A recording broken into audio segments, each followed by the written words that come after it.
Hello. This video is the history of Italy. Italy is a country in the middle of smack dab in the middle of Europe. As soon as I start talking, I yawn sometimes. Excuse me. Yeah, surrounded by like Spain, France, Germany, Greece is on the other side. Very important country because it's where Lamborghinis and Ferraris and pasta and pizza come from. And Parmesan cheese from Parma. That's where my wife moved to when after she dumped me. Had a baby there. So now she's Italian. Yeah, so the history of Italy. Whoops, excuse me. Let's see, okay. Well, Italy is a Mediterranean country. So it's kind of like Greece. You know, back in the good old days, a long time ago, 500 BC, golden age of Greece and all that. With Socrates and all those guys. Well, Italy was right across the Adriatic Sea, which is only like 100 miles or something across the sea. So Italy was very much part of that. And Italy actually was kind of part of the country of Greece, or the Empire of Greece. Greece wasn't really like a country; it was a bunch of independent city-states. But a lot of those city-states actually had settlements in Italy. And some very famous Greeks actually moved there and lived there. I think Hippocrates, the father of medicine, was one of those guys who moved off to Italy in one of those Greek settlements. So Italy was kind of was like Greece. They had the same gods. They did speak a different language though, and they ended up making their own alphabet as well, the Latin alphabet, the one that we all use. Our alphabet comes from Italy, comes from Rome. So they weren't part of Greece, but they were definitely part of that culture. So, so they were civilized basically back then, because back then it was kind of like the Greeks and the Italians and the Illyrians, modern day Albania and stuff, and even the Middle East. It was like them, and then there was all the barbarians to the north, and the Greeks and stuff. They thought they were better than the barbarians and the Italians and stuff. They thought they were more civilized. They had farming, and maybe they had torn down all of their fields, a long time ago. Like 2,000 years ago, all their fields were already torn down because they had built boats out of them and stuff. I traveled through Italy, and I did not see much forest, so maybe, yeah. So basically, they had to get their food from like grain crops, and I don't know how much fish they had. The Greeks didn't have a whole lot of fish. They couldn't fish a lot because their sea is too alkaline or something. So they were just very urban culture. And as a result, they weren't that big. Greeks are little. Italians, I think, are smaller than like Germans and stuff because they just didn't eat as much like protein and stuff. But anyways, it's important to think about that because the Greeks, and I'll do another video about the Greeks, but the Greeks were interested in colonizing the world. They thought that their culture was better, than everybody else, and they wanted to kind of spread their culture. That's why Alexander the Great moved way out into Afghanistan and stuff. And so the Italians had that same mentality. And in 753 BC, Rome was founded. We've all heard of Rome. Right there on the Tiber River, there's 7 hills. On the top of one of those hills, maybe it was Palatine Hill or something, Romulus and Remus, these two twins, who supposedly were orphans. Their mother left them, so they were taken care of. They were suckled by a she-wolf and raised by her, so they were like wild warriors. And then they founded the city, and they were co-leaders of it. But then Romulus killed Remus, and so then he named his town Rome after Romulus. And supposedly he had a hut. His hut was right there on top of the hill, Palatine Hill, which they built the capital around. I think Palatine Hill is the hill that the Forum is on. It's not a very big hill. The hill on the north end of the Forum. So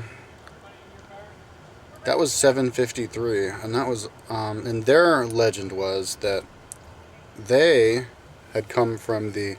See, back in those days, back in the olden days, people like to trace their ancestry. It's kind of a way they looked at history and were a way that they kind of had cultural pride and could kind of claim their legitimacy of dominance over the other tribes and stuff. They claimed that they originally had come from Aeneas. They were descendants of Aeneas, who was the guy who was like the prince of Troy. When Troy fell and was burned to the ground by all of those Greeks, everybody had to run. So some of the Trojans went up into Ukraine, and the Ukrainians claimed that they're descendants of the Trojans. But the Romans said that the story of the Aeneid, the voyages of Aeneas after the fall of Troy, that Aeneas ended up in Rome and then begot Romulus and Remus a couple hundred. What would that have been? About 400 years later. So and maybe that's why, when people picture Troy, they picture those helmets with those big like horse manes on top of it, and that's how the commanders, the captains of the Roman army, dressed. So Rome was started way back then, and they may have partaken in some of. See, Rome was around obviously then. And for the whole time of the Greeks, it was one of those towns. And then it started to get more powerful. Rome became more powerful because it had more progressive political policies than some of the other places in Greece. Greece had this thing. The Athenians had this thing where they ostracize people, if they, every 10 years or something, they'd decide, or maybe it was every year, they'd, choose their least popular politician and they'd ostracize him, which means he has to go and live in another foreign country for 10 years. And so they kind of had a way of, punishing people who they thought were, less than cool. But it had a negative effect in that they were getting rid of their talent and exporting it to other places. And Rome had an opposite idea. Rome was like, anybody who's talented in anything, come to Rome and be part of us. And they didn't care, how moral they were or if they were criminals, or they just all they were interested in was their skills. So it became a hub of skilled people who came there to. It's kind of like America, Go to America for land of opportunity. It was kind of like that. Go to Rome for land of opportunity. So Rome got stronger. And one of the people, I don't know who it was, but this would have been about 300s or the 400s BC, maybe the 300s. The Romans figured out how to make concrete that would work while it was underwater, which was a big breakthrough because now they could make stuff, big buildings and aqueducts and coliseums and all that kind of stuff, mainly aqueducts for farming, and actually have a civilization, a big city. And I think they figured that out because they had they had special ash all over the place from volcanoes. Mount Vesuvius was just north of Naples, not so far south of Rome, which had special ash, and they mixed it with lime peat saltpeter, ground up lime rock with the ash or something, and it made their concrete. And so they could like make baths like underwater, and it would stay underwater, and of course it wouldn't dissolve in the rain. And so then people didn't have to spend tons of money like making these perfectly huge stones and place them together. You know, kind of like how the Parthenon was built. They could actually just build stuff quickly and paste it together with the concrete. So that gave them some extra pride and built them a big city. And then they started conquering all the other people around there. Back in those days, you know, in the beginning of Rome, like every valley pretty much had like a different kingdom. It's pretty much like that everywhere. And a good illustration of that would be Ireland, but that's another video. Because Ireland has a really good lyrical society. But yeah, so they started like defeating all of the other people around there and creating I guess an empire, you know, something that was beyond just a city-state, but a city-state with influence, you know, beyond its borders. And so there were the Etruscans in the northern Italy who they took over, the Equians in the east of Italy, and the Sarmatians, I don't know, all kinds of people. And they would take, and maybe in the past they would like kill all their people or whatever, but they would like incorporate their people and just gather the best of everything around them. Mainly war stuff. They took, I guess the Equi were good with horses, so they brought their big horse people over. When they took over Spain, I don't remember when that was, but they took the sword that the Spanish used. These are like short swords, the Gladius Hispanicus, and figured out how to, you know, fight the way that they do, where you just jab and then you run off to the next dude and let him just bleed to death. Yeah, so yeah, that was the rise of Rome, and it was an aristocratic republic, because Rome, you know, they were influenced by Greece. So in Greece were a lot of the city-states in Greece, like Athens, were democracies where they would vote people in, and republics where they would like they had laws because they had a written society. And so Greece was a aristocratic republic. They had a whole set of laws and stuff, controlled by an oligarchy. You know, they're controlled by like the royal family, the descendants of Romulus and Remus, and who also claimed to be part god. You know, they believed in the gods, like that they really existed. That's another story, though. Greek gods. But they had the same gods as the Greek gods, just different names, you know. Zeus became Jupiter. Hera became Athena. Artemis became Diana. Yeah. So, Dionysus became Bacchus. So anyways, then about the year like 300 or something, it became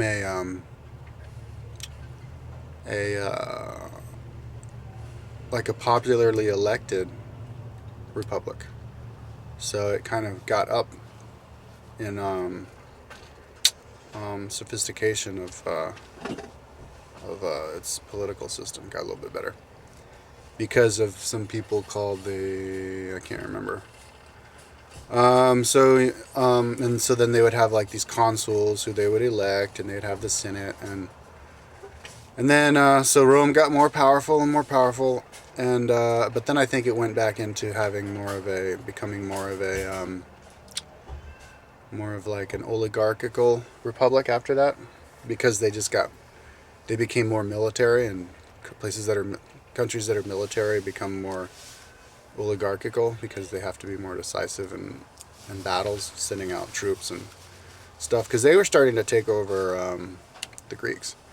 They took over the Peloponnesus first. Well, I think they took over Illyria, modern-day Albania first, then the Peloponnesus, and then the last Greece person who they took over back in like 148 BC was Philip of Macedon. Not the same Philip, the father of Alexander the Great, but this other Philip. who was actually more into Macedon than Alexander the Great's Macedon was. Alexander the Great's Macedon was modern day Thessaloniki, just northern Greece, but this is kind of a little bit farther north.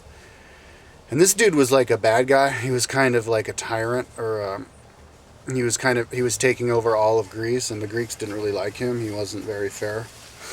So Rome had a big battle with him, and they won. They beat him. He had the phalanx. Phalanx is the way that the Macedonians would fight with those big spears. But the Greeks outmaneuvered him. I mean, the Romans outmaneuvered him and beat him. And I think the Greeks were like, cool, yay, we'll be subjugated to Rome now. Rome kind of, they weren't that bad with Greece. Like, when they took over Athens, they allowed the Athenian, they didn't completely supplant the Athenian political system with the Roman political system. They allowed the Athenians to have their annual elected presidents. They would have like a president that they would elect, and he would be the president for 1 year, and then they get another year. And that's how they had been doing it since before. Originally, it was for life in Athens, and then it was for 10 years, and then it was for 1 year. And by the time the Romans took over, it was for 1 year, and the Romans allowed it to stay that way for the entirety of the Roman existence of the Roman Empire, all the way until like the end of the Western Roman Empire. So, you know, they were just vassals to Rome, but they allowed Athens to keep, you know, the way that they were doing it. So they were respectful for Athens for the most part. One of those Romans, Trajan, I think it was, like, you know, pillaged Athenian like Temple of Zeus and brought it back to Rome and this kind of stuff. But for the most part, they were respectful for of Greece. Yeah, so then Rome took over. Rome became powerful. They took over Spain, and then they took over. Then they got really big, powerful, with Julius Caesar. Julius Caesar back. I think he died in like 43 BC at the age of like 50. So he lived from like 100 to like 43 BC. And he was from an aristocratic Roman family, not one of the most richest ones, but he definitely was one of the aristocrats, one of the descendants of Romulus and Remus and Aeneas and the gods and all that kind of stuff. And he was a very ambitious guy. He went into he was the guy who took over France, who in those days was called the Gauls. And he killed 1 million Gauls. And back in those days, you know, all of France was probably only like 3 or 4 million. So they went to town on Gaul. And he was a really good historian too. And I haven't actually read any of his books, but he was there for 8 years, and he wrote all about those Gauls. And I would really like to hear it. The Gauls. Now we're just going into the history of France, so I don't want to get sidetracked here, but the Gauls were kind of like savages. They were really, you know, they'd have just, it was kind of like if you want to picture like Native Americans, naked with paint, dancing around the fire and like having sacrifices to the gods. The Romans were like, damn, these people are savages, we need to take them over. So that's what they did, they took over the Gauls. And Julius Caesar actually crossed the Rhine into Germany, where the Celts lived. No, I'm sorry. The Gauls were the Celts. I don't know what the ethnic group on the other side of the Rhine were. I think maybe they were like the Slavs or something. But he made a big bridge, and then he came back, and he was going to save that for later. But he went back, and he actually, I think he tried to go to England to take over England, but there was this wind that blew him back into France, and he was like, all right, well, I took over France, Gaul, let's go back to Italy. So he went back to Italy, and he was supposed to return to Italy. He had kind of the king of Italy at that time, or the top consul, the top senator, was a guy called Pompey, and he was a good guy. was a really popular guy because when he was younger, he was a military commander and he was charged with getting rid of the pirates in the Mediterranean. And he got rid of all the pirates in 3 months. Killed all the pirates, and there was no pirate problem in all of the Mediterranean. So, and now he was consul, or whatever you call him, head senator. And he was in league with Caesar because Julius Caesar's wife was Pompey's daughter. But while Caesar was off on campaign, she died. And that was kind of like the end of their unification. They weren't really loyal to each other anymore. And so when Caesar came back after 8 years, he was supposed to... The law was there's this Rubicon River, which was in like modern day northern Italy, maybe around the area of San Marino, I'm not so sure. But he was supposed to cross the Rubicon and come back into Italy kind of like as a civilian by himself, not with his army, because the way that the political system down there was structured, it was like, I guess it was easy to perform coup d'etats. If it was like whoever had the army basically was in control of the whole city. And so they were afraid that if Julius Caesar was going to come back to Rome with his army that had just taken over Gaul, like the strongest army in the world, that he was going to be like, all right, well, I'm the boss of Rome now, and kill off all of the senators and just basically become king. And maybe they had reason to believe that he was going to do that, just from murmurings, I don't know. But, and he knew that he wasn't supposed to do that. That was like the law, that was the agreement. But he did it anyway. And because he did that, they were like, oh shit, well, this means he's going to try and take over. And maybe it was. Maybe he was going to try and take over. Maybe that's the whole reason he went into Gaul in the first place, so that he could do that. Maybe he had it planned all along. But he crossed the Rubicon, came back into town, and Pompey freaked out and was like, oh no. So he ran with like, what was it, Crassus and, no, not Crassus. Maybe it was Crassus. I don't know. He ran with some other guys off into like Greece, modern day Greece or modern day Albania. Oh no, I think it was modern day Croatia. And then Julius Caesar and his troops chased after him, and they had a battle. And I think Julius Caesar's troops were actually outnumbered by Pompey's troops. But Pompey's troops were just kind of like, they were like, they didn't have as much training.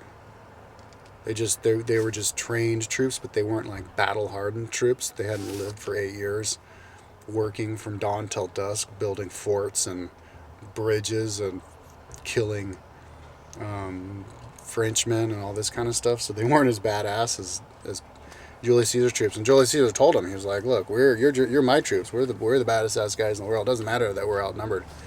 And they just fought like savages and scared Pompey's guys, and Pompey's dudes were like, fuck this, these guys are hardcore, and they broke rank and they ran. And Pompey was like, well, fuck, it's over for me. So Pompey ran with his wife to Alexandria, and I guess wanted to seek refuge in Alexandria, or maybe even like gather a force in Alexandria. Alexandria was kind of like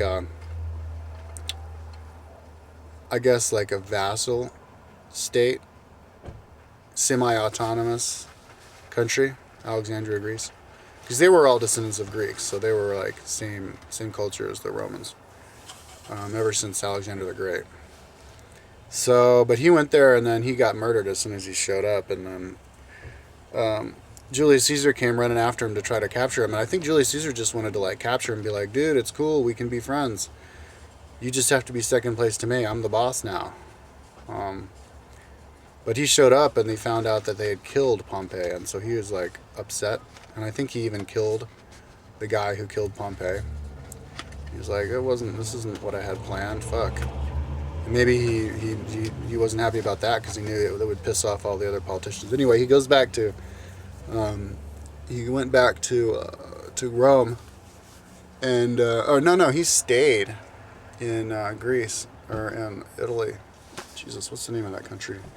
Egypt. He stayed in Egypt for 6 months with Cleopatra, who was Cleopatra the Seventh. She was one of the Greek descendants of Ptolemy, the original Alexander the Great's general who started the whole Ptolemaic dynasty 300 years beforehand. They went on a 6-month long barge tour down the Nile sightseeing, and he got her pregnant with Caesarion, who was supposed to be the next king of Alexandria. And I think Cleopatra was wooing him because she was just trying to preserve the autonomy of her country and mainly her dynasty by having having a unification with Rome. And then Julius Caesar went back to Italy, to Rome, and he was boss of Rome for I don't know how long. Actually, he brought Cleopatra with him to Rome. And when the Romans saw Cleopatra, they were like, "Oh shit, what is?"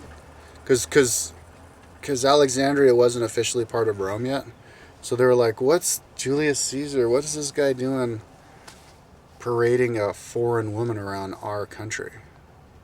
And maybe they didn't even look at Julius Caesar like that much of a Roman anyway, because he was off in Gaul and France for 8 years. And I think she looked a little bit different too, because in 300 years of the Greeks being in Alexandria, they probably had done some intermingling, some messing around with the native Egyptians who were darker skinned. So Cleopatra was probably a little bit darker skinned, so they could actually see that she was not Roman. And the Romans were really proud people and a little bit ethnocentric by that time. And so they were like, "What?" And it didn't exactly do wonders for Julius Caesar's status amongst the politicians there. And then she went back to Italy, or to Egypt, to Alexandria, and Julius Caesar stayed there in Italy. And I don't know how long he was there, but then all of the other senators, he took absolute power. He became the first. He was in 750 years, there had never been. It had always been a republic where they had all these senators who got around in their senate and they debated stuff and they made decisions together. But over the last few years, the head guy had been getting a little bit stronger. For example, the guy before Pompey was this dude named, I can't remember, but he was kind of a tyrant himself. He was kind of taking over power and being kind of a bastard and killing off rival senators and stuff. So people were kind of freaking out and worried about it maybe becoming a empire, with the emperor having all the power. And Julius Caesar took all the power. He became like an emperor. And so they were like, if we're going to save the republic, we're going to have to kill this guy. So they all set up a plan and they all jumped him while he came up into the forum one day. They did it, Italian style, really flamboyantly. They all stabbed him and they covered him with 48 different holes, each of the Roman senators had to stab him once so that the blame couldn't be pinpointed on any individual person, because if it was, then there would have been retaliatory action against that one senator, and they would have killed him, and then his guys would have had to kill whoever killed him, and it would have led to a civil war, and that's what they were freaked out about. So they tried to do it so everybody killed him, and I guess the last person to kill him was Brutus, his adopted son. And there's this famous saying, he goes, "And you too, Brutus," before he died, "Et tu, Brute." And that was on the Ides of March, the 15th of March, is when he died. So then Brutus and all these other guys, they were supposed to set up another triumvirate where it was 3 guys. They had the decemviri, which meant 2 guys in charge, to try to like keep the balance of power before that, but that didn't really work out because one guy would always kill the other guy. They had tried that like when ancient Hebrew priests back in Israel, and that never worked out because one guy would always kill the other guy. And they tried that with, sometimes it worked with brothers, but even with them, the brother would kill the other guy, like with Romulus and Remus. So then they did the triumvirate thing. And, but anyways, they all died. All the guys implicated in that, like Brutus and all those other guys, within a couple of years, they had all been killed. A civil war had broken out, just like they were afraid of happening. It happened. Now, since Brutus was killed, he had an adopted, Julius Caesar had an adopted nephew who he had distinguished legally, like his next in line to become the Julius Caesar's heir. And Julius Caesar was a really popular leader. People liked him because he paid his troops well, and I think he was even the guy who set up like an army, like a professional army, where he would actually pay them a stipend and give them land at the end of like 20 years service or something like that. And so people were just like, if we're going to get into this civil war, maybe we should give power to his adopted heir, who is Octavius, who was only 18 when Caesar was killed. And Octavius at that time was in Albania, modern day Albania, Illyria. And so he was like, okay, well, what am I going to do? He was kind of put in the hot seat. I already talked about this in my other history video, but this is the history of Italy, so I'm going to do it with the history of the Roman Empire. And I guess make it 2 parts if I have to do that. So he was like put in the hot seat, and he's like, well, if I run now, they're going to kill me because they're going to be afraid that I'm going to eventually try to take power, or I could just go and try and take power now. So he was like, all right, fuck it, let's go take power now. So he moved back to Italy, and he was like, all right, I'm here. And he was like, and then there was Mark Antony, who was Caesar's right-hand man. And so Mark Antony and this other guy set up a triumvirate where they would all like rule together. And I think they ended up like killing off the third dude pretty quickly. The third dude was supposed to like be in charge of like the western part. Octavius was supposed to be in charge of Rome, and Antony was supposed to be in charge of the eastern part. And Antony, so Antony moved off to become the head of like the eastern part, which the capital of that was Alexandria. And Alexandria was where like a lot of the wealth like of Rome was coming from, because they had, with the Nile River, they could grow a lot of grain, and so they imported a lot of grain from there.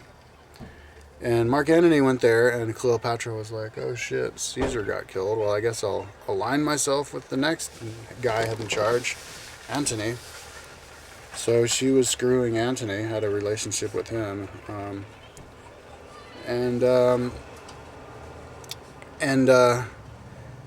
Antony like stayed there in Italy, in Egypt, and ended up having a power struggle with Octavius. I don't know how that happened, but I guess Octavius was like, all right, it's time for me to be the #1 head in charge guy, because they killed the other dude, maybe.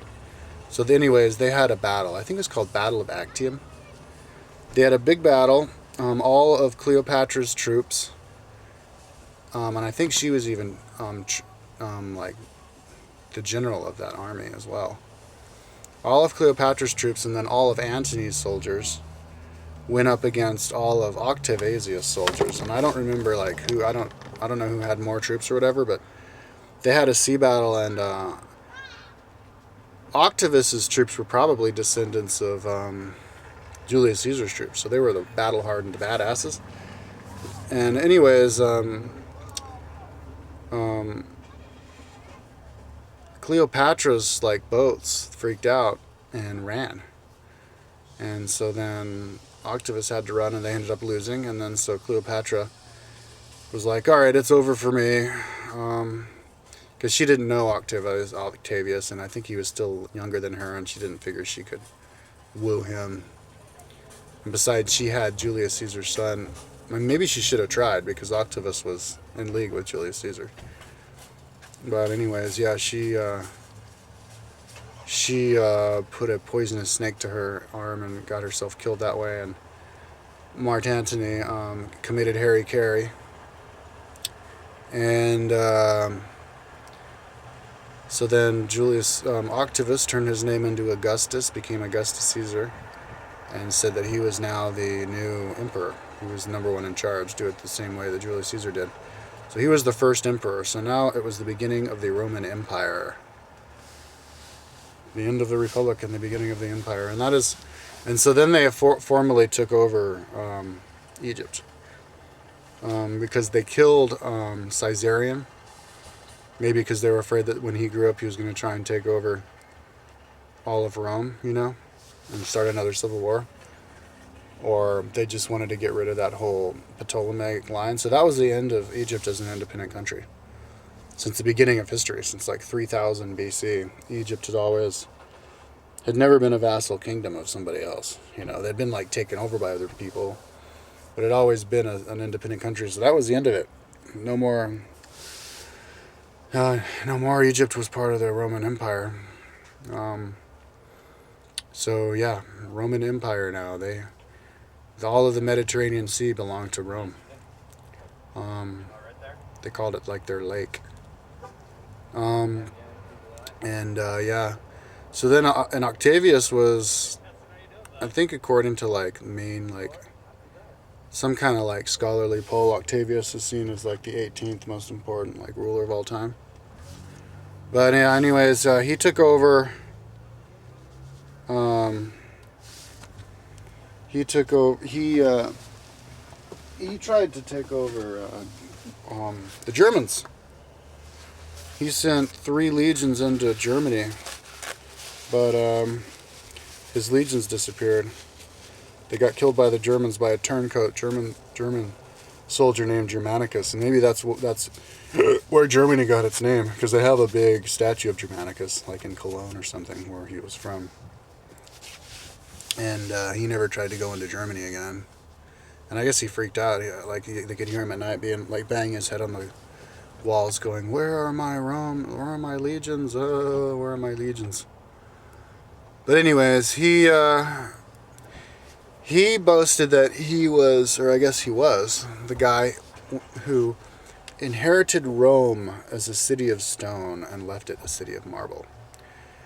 Because this was like the beginning of the Roman empire being really strong. And so they were collecting all these taxes from their new province of Gaul, probably charging more taxes on Egypt, and they got really rich. And he was in charge for a long time, and there was a time of peace for a long time. They had their civil war between he and Octavius, and before that it was the post-civil wars after Julius, and before that it was Julius Caesar taking over the world, and before that there were problems with the other guy, Sulla, I think his name was. And so yeah, it was like a time of prosperity, and so they built up Rome, the city. They imported all this marble, and built all of these temples and stuff to their gods. I forgot to talk about the Punic Wars, because that was another time when Rome really took over. Because the Punic Wars were about 150 BC, right about when Rome was taking over all of Greece as well. I think 142 was the last Punic War, 158, 150, and then 142. There was 3 of them. And it was kind of like in the Mediterranean. It was Rome versus Carthage. Carthage was on the northern end of, it was in modern day Tunisia. And Carthage had some land holdings in Spain and Sicily. And the first battle was over Sicily, and Rome took Sicily from Carthage. And the other one was over Spain, where they took Spain. And then the third one, Carthage brought Hannibal, their king, brought a bunch of elephants over land through Switzerland, over the mountains, and actually beat the Romans in one really big battle. And he could have marched on Rome and taken over Rome, but he didn't. And so for like 9 years, he was like rampaging through Rome with his elephants, and then they finally killed him. Or I guess, yeah, and then they didn't kill him. They defeated his army, and then they took over Carthage, killed all the Carthaginians, and like exiled him to Greece. But anyways, yeah, so that was just really quickly that. But that was like 100 years before that. So anyways, yeah, there was Octavius, or Augustus. And then Augustus died, an old man, and Rome was like big time. And I think it was Augustus actually who took over. Or, no, it wasn't Augustus. It was the dude. I think it was Sulla, the guy before Pompey. About 75 BC, Rome had taken over Israel, the Hasmonean kingdom, or I guess it was the Hasmonean kingdom, and then it was the kingdom of Judea. The second kingdom of Judea. But Rome took him over. And so now it was now the province of Judea. And at one point, one of those dudes, it was Crassus, I think it was before Sulla, tried to take over the Middle East as well. Whatever. I think it was like the Syrians or one of those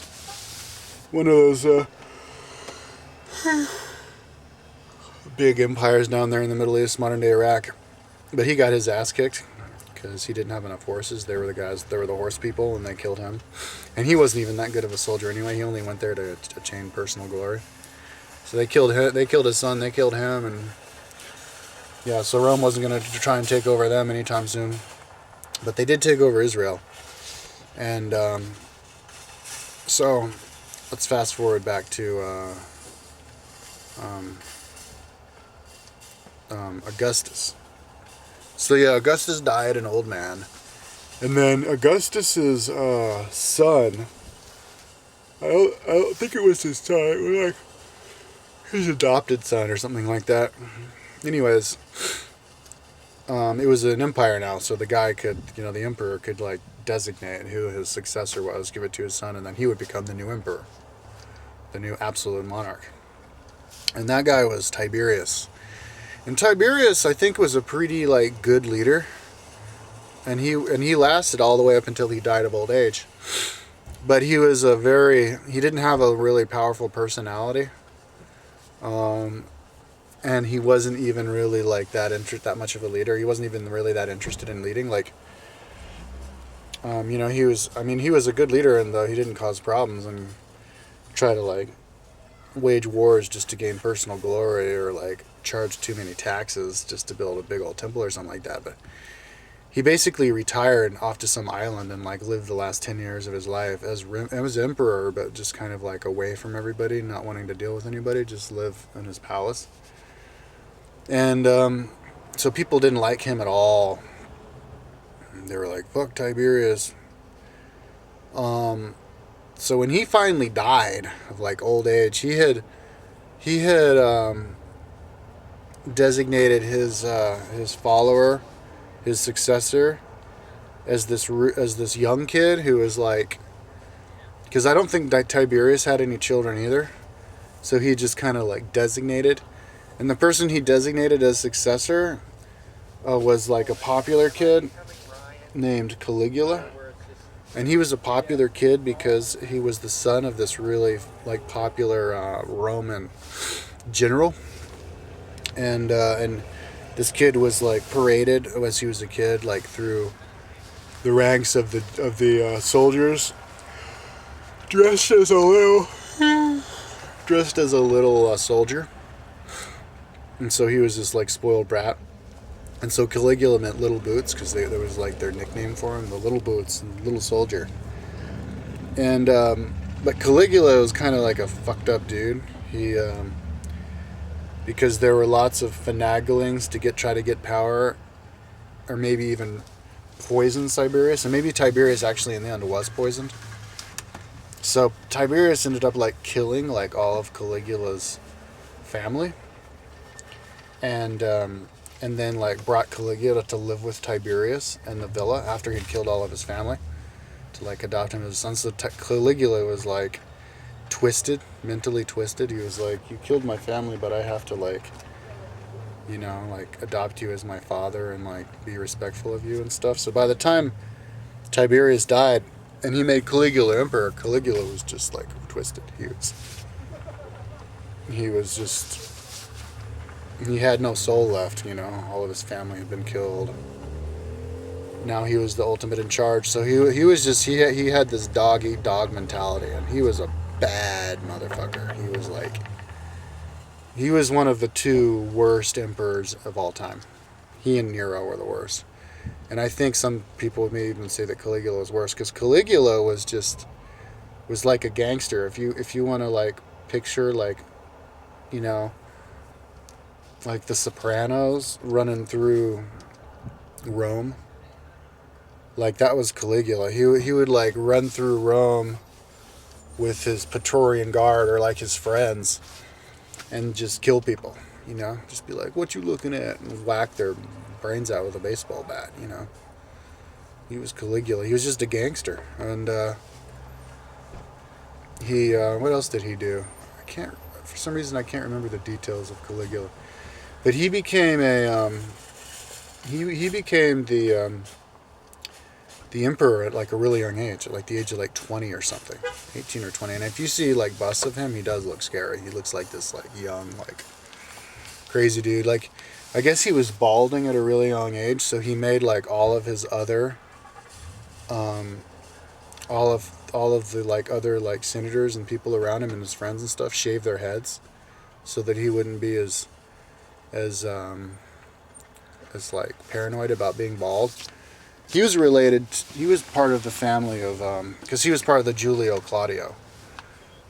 Just like Julius Caesar and Augustus and Tiberius and Caligula. It was all part of the same family. I don't know how it was tied up together, but it was the same dynasty, the Julio Claudians. First the Claudians, the Julii, and then the Claudians, who were related to the Julii. So he was part of the Claudian dynasty. And so he was related to Julius, because Julius Caesar was balding too. But Caligula, when he was they first made him emperor. Like, it was these big parties. Like, everybody was happy. Finally, the end of that grumpy old man Tiberius. And they had these big festivals for like 100 days or something, where they spent all this money. And Caligula basically just partied his brains out, drank, and he would have sex with all these women. Like, one time he married a woman, and then he went to a wedding of one of his one of the senators' weddings, and basically just snatched his wife and said, "You're gonna marry me," and like married her, and was only married to her for like 3 weeks, and then dumped her for somebody else. He was an absolute tyrant, just bad person. And and so after only 2 years of being the emperor, they killed him. I think, I don't know how they killed him, but they just went out and I don't know how it happened, lynch mob, they just killed him. And so he went from being the most popular dude ever to being murdered in 2 years. So he was, he was totally nuts. Some people think he was just crazy. Like, once he tried to make his horse a senator. He was like, "These senators are idiots. I proclaim you Senator Horse. Haha. You're my senator. You're a better senator than all the others." And maybe, I think he even like pranced him around in the Senate, his horse, and like asked his horse what they would do. Once he went up to try to take over, he wanted to gain glory, so he marched a big army up to take over England. They'd had their eyes on England ever since the days of Julius Caesar, where Julius Caesar actually tried to take over England but got turned around. But he went up to the shore and was like, I guess got afraid of the water and didn't have the nerve to actually cross over and like put himself in danger of those scary Celts over in England. So he was like, well, let's just collect all the seashells along the seashore and then bring that back and and just claim that we took over England and this is our booty. So he'd have all the dudes walk all up and down the seashore putting shells into their helmets, and they brought that back. And then he claimed that he took over England. Whoops. This is close to 2 gigabytes, so I'm going to have a part 2.